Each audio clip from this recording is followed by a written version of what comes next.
Welcome to Ask the Doulas with Gold Coast Doulas. This is Kristen, co-owner of Gold Coast Doulas, and I'm here with my business partner, Alyssa.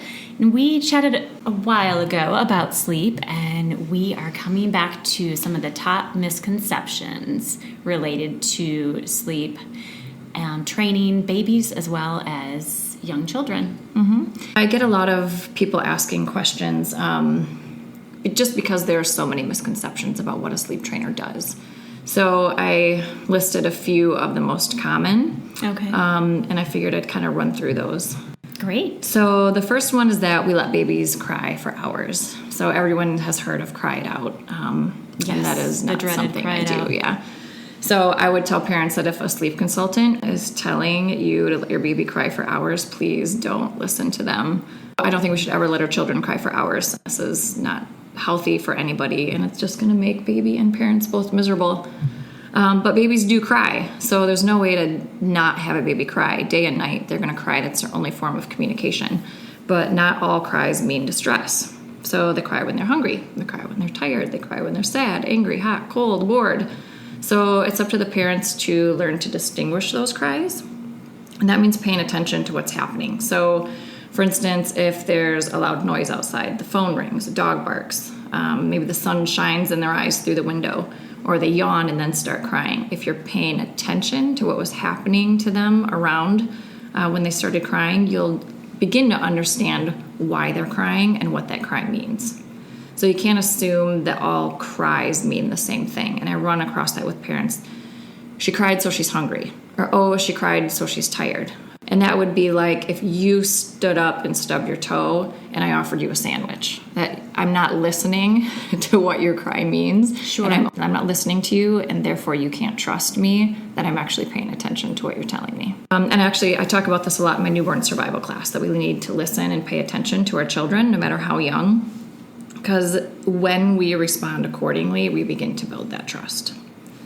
So when your child cries and you notice the tired signs, it's important to react accordingly. Put them in their crib. And then depending on the child's temperament, we soothe them to sleep in a method that makes sense for them. So we don't do what our friend did for their child. We don't do what our mom did for us. Our child's different. So that's my job to figure out when I speak with my clients. And then I also have them fill out a really extensive intake form. So I know their child's current routine.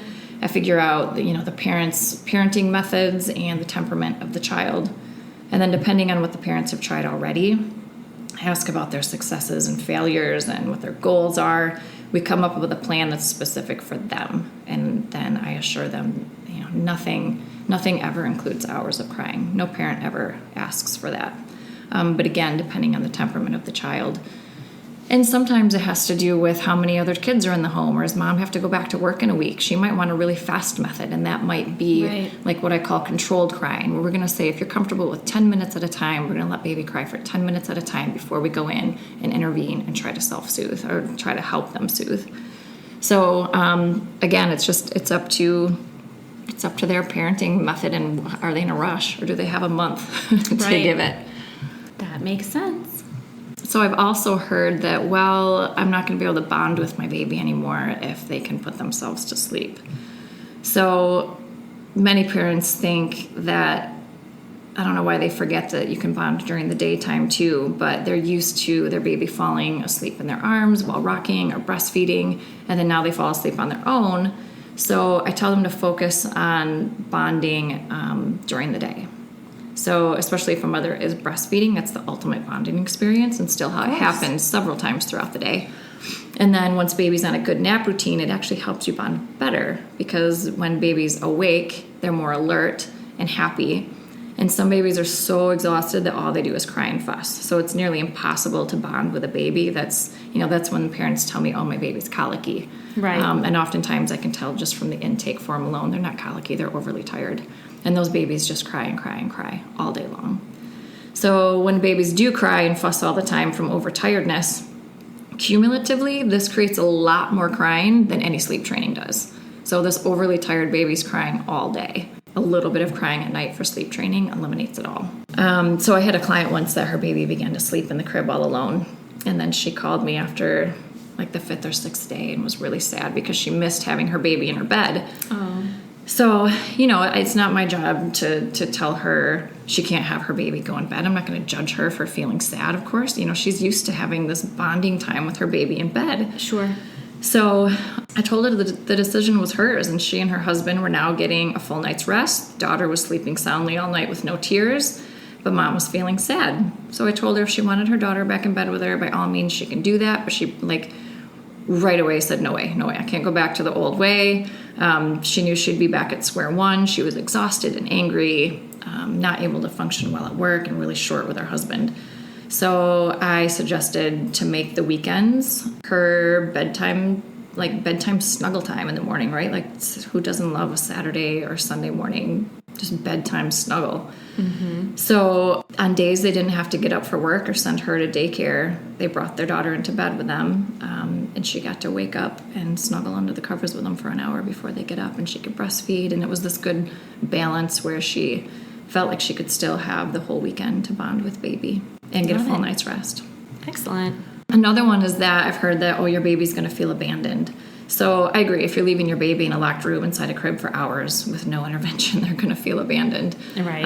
It's a horrible idea and a horrible thought. And again, if anyone's telling you to do this, please don't. A good sleep consultant will come up with a plan that's best for you. So if they have only one solution to the sleep problem that they use with every client over and over, walk away. There is no one right answer, or this would be easy. Right. People wouldn't need my help. People wouldn't need to read books. So during my gentle sleep training, parents feel like they're supported by me, and the baby is gently guided into sleep slowly at the parent's pace so that nobody feels abandoned. And again, I do have clients who are like, I need to do this now. I have 5 days till I go back to work. Right. I'm totally fine with some controlled crying. Let's get this done. And I still think it's gentle because I want baby to feel connected to parents still.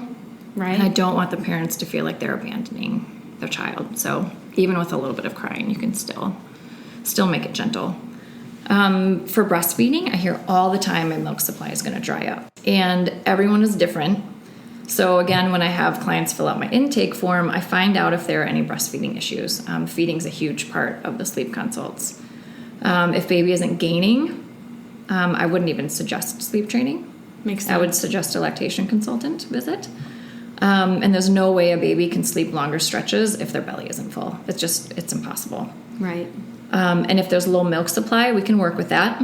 But while baby sleeps, mom can get up and pump, or she could do a dream feed, or both. And if milk supply isn't an issue, your body's smart. Most women can go an 8-hour stretch without nursing. But when baby wakes in the morning, they'll both be very, very ready. Yes. And so, I ask a lot of questions about feeding, especially if a baby is breastfed. And my number one goal is that they are getting enough calories during the day before we even attempt for longer stretches at night. Formula-fed babies are a little bit different because I know exactly how much they're getting. Of course. They're usually gaining a lot. And then if they're older and eating solids, it still can be an issue because, I had one client say, he just snacks and snacks and snacks all day. And I said, okay, well, what's he snacking on? Come to find out it was things like Cheerios and those puffs and just all empty calories. Right. So as soon as we changed it, I said, get rid of all this processed food and think about healthy fruits, veggies, appropriate for his age.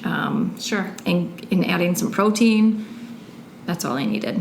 He was snacking on bad things all day. Right. The easy finger foods. Yep. And then the last one that I get told a lot is, well, my child, he's just not a good sleeper. Right. I've tried everything, nothing's going to work. And so many parents say this, or they say he's really strong-willed, or she's a fighter. And I don't doubt that, but all babies want to sleep. Yes. They do. They want to sleep. We just have to, they don't know how, and we need to show them and guide them. So as parents, we do the best we can, but unfortunately, it often means we've created some really bad habits. And it's really funny because a lot of moms will tell me, I know I'm not supposed to do this, but this is what I do. And they're in survival mode for the most part. If you've gone weeks or months without sleep, you're literally doing what you need to do to get this baby to sleep right now. Of course. So you can get back to sleep quickest. So usually we know that they're bad habits, but it's the easiest solution at the moment, but we continue to do it. So until most of the time we just can't do it any longer, and they're so exhausted and sleep deprived, they can't take it anymore.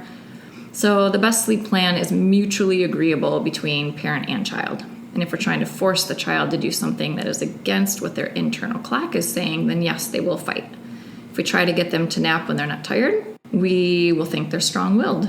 If they wake every day at 4 a.m., just ready to party, we will say that they aren't good sleepers. And all of these things are just products of poor sleep hygiene, not necessarily a problem with their child.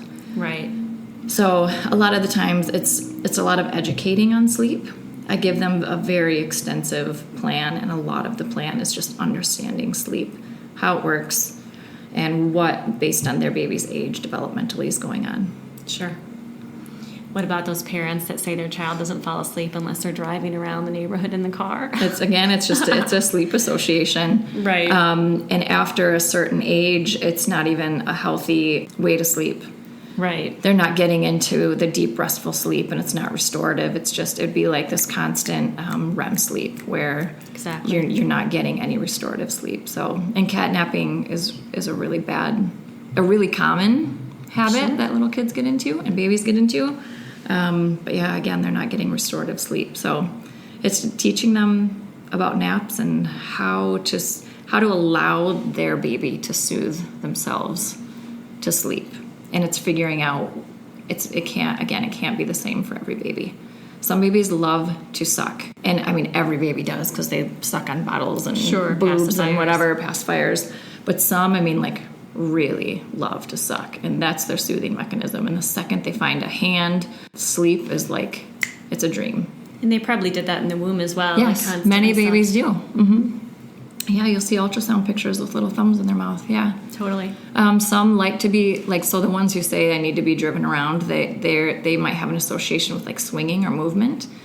So you'll see some babies especially as they begin to roll over and they can kind of go on their sides or tummies, they might even roll themselves to sleep. Some babies hum themselves to sleep. Yeah.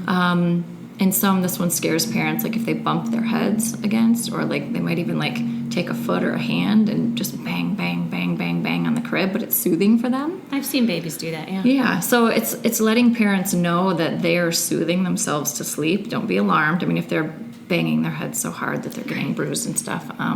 But a lot of times it's just kind of a light thump, thump, thump. It's just understanding and really watching your baby, understanding their cues and what they're telling you.